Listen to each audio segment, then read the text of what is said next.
First, I want to cream the butter and sugar so it gets nice and fluffy. You start off slow and then you can increase the speed. You want to stop from time to time and just scrape the sides so that butter is not left on the sides and everything just mixes together properly. This way you get a nice uniform consistency in your batter.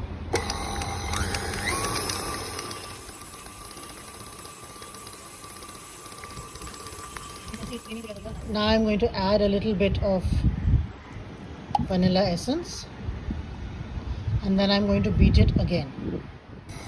Now I'm going to add eggs to this one by one. You want to make sure that your eggs are at a room temperature when you add them, and add them a little at a time. Give them a chance to mix in well with the batter. You can increase the speed a little to speed up the process.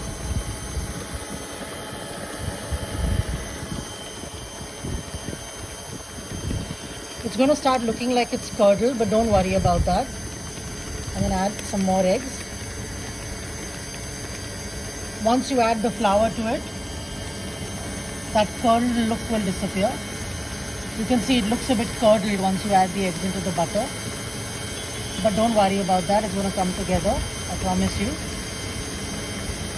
The batter is going to get much more liquid now. You can see that. I'm going to increase the speed a little.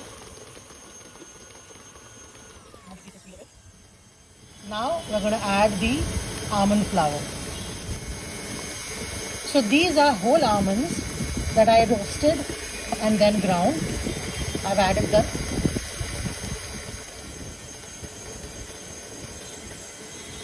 Now to this I am going to add a tablespoon of baking powder. Now adding baking powder to a pound cake is not the traditional way of making it, but this makes the cake a little bit lighter. I've just begun to add the flour and the batter is going to come together real nice. I'm going to add a little bit more.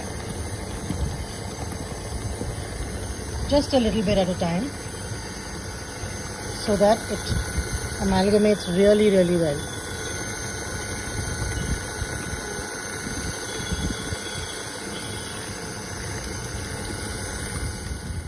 There are two important tricks I'm going to teach you when I'm making cakes. One is, from time to time, take your spatula and just make sure that everything at the bottom and on the sides is mixing into that bowl.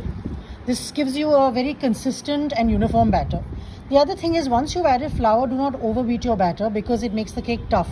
The more you beat flour with liquids, the tougher it tends to get because gluten starts getting produced, which is something you do not want in a cake.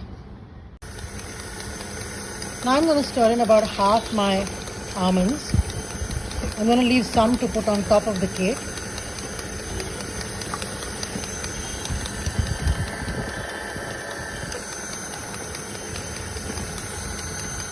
So you can see our batter is ready. It's a really nice fluffy batter. Look at that. Really nice and fluffy, a little bit speckled with the almond flour and almond pieces in it. And I am going to put it into this well buttered loaf pan. So I am now going to spoon this batter into this pan. Now one of the things to remember when you're baking cakes is never overfill a cake pan. Is clean the sides out like this, and I'm going to do this because I want no air pockets in this cake. This is not a light cake, this is a dense cake. You don't want air pockets. And then I'm going to take these almonds, right?